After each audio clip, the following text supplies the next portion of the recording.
Hello guys, I hope आप सभी अच्छे होंगे। तो आज हम करने वाले हैं BGLA 138 block 2 unit 1 that is expository text. ठीक है, तो इसके इंट्रोडक्शन को देखते हुए हम देखते हैं कि जो भी एक्सपोजिटरी टेक्स्ट होता है, ठीक है, वो वेरियस टाइप्स का हो सकता है, अलग अलग टाइप्स के हो सकते हैं। ठीक है, अब जो स्टेप्स होता है जिससे एक्सप्लेन करते हैं, एक प्रोसेस आप बोल सकते हो। ठीक है, या जो रीज़न कंपाइल्ड होता है आर्ग्यूमेंट्स के थ्रू, या जो थीसिस स्टेटमेंट के सपोर्ट में जो चीज़ें होती है, या अदर फॉर्म में भी होती है। ठीक है, ऑल्सो जब आप लिखते हो एक एक्सपोजिटरी या फिर एक एक्सपोजिटरी टेक्स्ट जब आप खुद लिख रहे हो, ठीक है, राइटिंग कर रहे हो उसकी, तो आपको एक तरीके से एज्यूम करना है कि जो रीडर है उनके पास कोई भी प्रायर इन्फॉर्मेशन नहीं है। ठीक है, कोई भी किसी भी टाइप का इवन बेसिक नॉलेज नहीं है उस टॉपिक के बारे में। ठीक है, तो ये तब भी यूज़ होता है जहाँ पे आप किसी एक पर्सन को समझाने की कोशिश कर रहे हो कि कुछ चीज़ें कैसे हुई है और क्यों हुई है। ठीक है, और डीपली आप जब समझाने की कोशिश करते हो ना, तो वो होती है, ठीक है, एक्सपोजिटरी टेक्स्ट।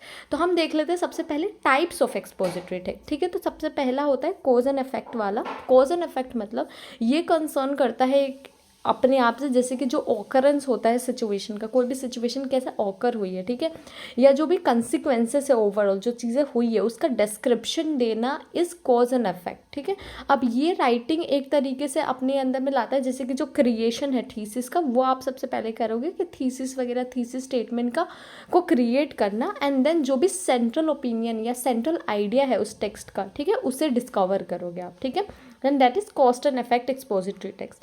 वाइल अगर आप प्रॉब्लम एंड सोल्यूशन की बात करते हो, तो ये एक तरीके से एंटेल करते हैं, जैसे कि एक प्रॉब्लम होगा वहाँ पे, ठीक है, अलग अलग पर्सपेक्टिव से, अलग अलग डायरेक्शन के थ्रू, या फिर ये चीज़ें होगी, मतलब एक प्रॉब्लम होगी, देन अलग अलग पर्सपेक्टिव, अलग डायरेक्शंस, मतलब एक अलग पॉइंट ऑफ व्यू होती है ना, उसके थ्रू आप बहुत सारे सॉल्यूशंस प्रेजेंट करोगे वहाँ पे। ठीक है, अब जब भी आप प्रॉब्लम एक्सप्लेन कर रहे हो यहाँ पे, ठीक है, आपको एक तरीके से रीडर को परसुएट करना है कि ये स्पेसिफिक चीज़ें हुई है। ठीक है, ये प्रॉब्लम है।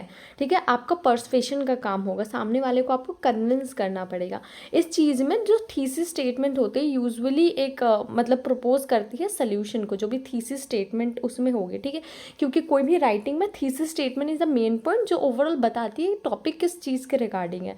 तो यहाँ पे जब आप problem and solution expository text लिख रहे होंगे, तो थीसिस स्टेटमेंट यूजुअली होगा जिसमें सल्यूशंस के बारे में बात की गई है। ठीक है, मतलब एक सल्यूशन का आइडिया दिया होगा जो पर्पस है। ठीक है, देन ऑल्सो एक तरीके से जो भी आपकी राइटिंग है, जो ऐसे है लाइक बॉडी, आपका इंट्रोडक्शन या जो कंक्लूजन होता है, वो नेचुरली फ्लो होना चाहिए। ठीक है, उसका फ्लो ऑफ राइटिंग होना चाहिए, वो नेचुरली होना चाहिए, ताकि आप रीडर को प्रिपेयर कर सको एक तरीके से एक डिस्कशन के लिए कि कैसे सल्यूशन काम करे। Then that is problem and solution. ठीक है, वाल अगर आप क्लासिफिकेशन की बात करते हो, तो एक तरीके से ये एक कॉम्प्रिहेंसिव सब्जेक्ट को मतलब लेता है। ठीक है, जहाँ पे वेरियस ग्रुप्स एंड कैटेगरीज होती है।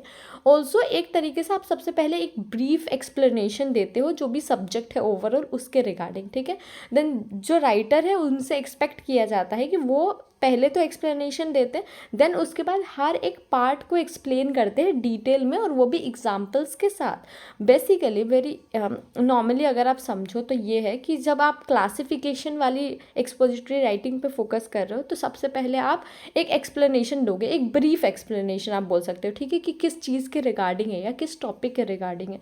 उसके बाद आप हर एक पार्ट को, जो ओवरऑल ऐसे के हर एक पार्ट होगा, उसको आप एक्सप्लेन करोगे डिटेल में विद एग्जाम्पल्स, ताकि लोग रिलेट कर सके। ठीक है, ऑल्सो जो पहला सेक्शन होगा उसमें थीसिस स्टेटमेंट भी इंक्लूडेड होनी चाहिए, वाइल जो बॉडी ऑफ द ऐसे है, ठीक है, जो बॉडी ऑफ द पैराग्राफ या ऐसे है, ठीक है, वो डिस्क्रिप्शंस के थ्रू होनी चाहिए। डिस्क्रिप्शन बहुत सारे ग्रुप्स वगैरह फॉर्म होने चाहिए उसमें। ठीक है, और जो कंक्लूजन पार्ट है उसमें एक तरीके से आप समरी प्रोवाइड करोगे ओवरऑल जो बॉडी में, मतलब जो बॉडी टेक्स्ट में जितनी भी सारी चीज़ें थी ना, वो आप समराइज करके लिखोगे। And this is classification 1।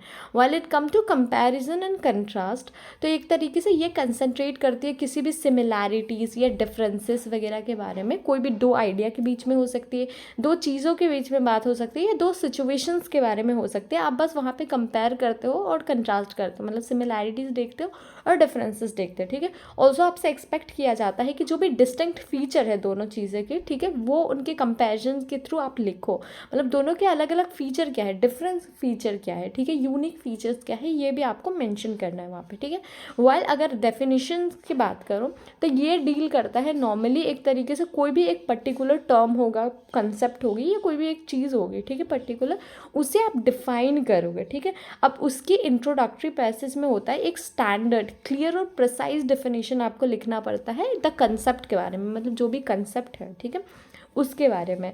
Then body के अंदर में डिटेल एनालिसिस होगी और एक्सप्लेनेशन होगा, ऑल्सो जो कंक्लूजन होगी, ठीक है, वो एक तरीके से समरी होगी उसी चीज़ के डिफरेंट एंगल्स को जो यूज़ की गई है, ठीक है, मतलब उस पर्टिकुलर कंसेप्ट या उस पर्टिकुलर टर्म के डिफरेंट एंगल्स क्या हो सकते हैं उसका समरी होगा डेफिनेशन में, ठीक है। वेल अगर आप प्रोसेस की बात करते हो तो ये कंसर्न होती है लिस्टिंग डाउन द प्रोसेस से, ठीक है, मतलब एक मेथोडोलॉजिकल मैनर में आप लिस्ट करते हो सारी चीज़ों को और कैटेगराइज करते हो कि कैसे ये ऐसे, ठीक है, मतलब कैसे ये चीज़ें हुई है, ठीक है। तो एक तरीके से ये स्ट्रक्चर फॉर्म होता है जहाँ पे मेन जो गोल होती है, ठीक है, वो ये होती है कि आप रीडर को एक तरीके से एक डायरेक्शन दे सको, एक गाइडेंस दे सको, ठीक है। आपको एक्सपोजिटरी टेक्स्ट के काफ़ी सारे सैम्पल्स ना बुक्स वगैरह में मिल जाएंगे, इवन आपको रीडिंग स्ट्रेटजीज में जैसे स्किमिंग एंड स्कैनिंग हमने काफ़ी बार पहले पढ़ लिया एक दो बार, तो आई थिंक बार बार रिपीट करना want to be good. Also practice text वगैरह मिल जाएंगे जिससे आपको आइडिया लग जाएगा कि कैसे एक्सपोजिटरी राइटिंग वगैरह होती है, ठीक है। तो आप वो चेक कर लेना बुक में, जब राइटिंग आपको समझ आ जाए, ठीक है। इस यूनिट में ज़्यादा कुछ नहीं था, तो आई होप आपको समझ आ गया होगा। इनकेस किसी भी इनमें से किसी भी पार्ट में कन्फ्यूजन है, आप 2-3 बार पढ़ोगे तो समझ आ जाएगा, ठीक है। किसी भी पार्ट में कन्फ्यूजन है तो आप कॉमेंट सेक्शन में पूछ सकते हो। एंड तब तक के लिए बाय बाय, टेक केयर।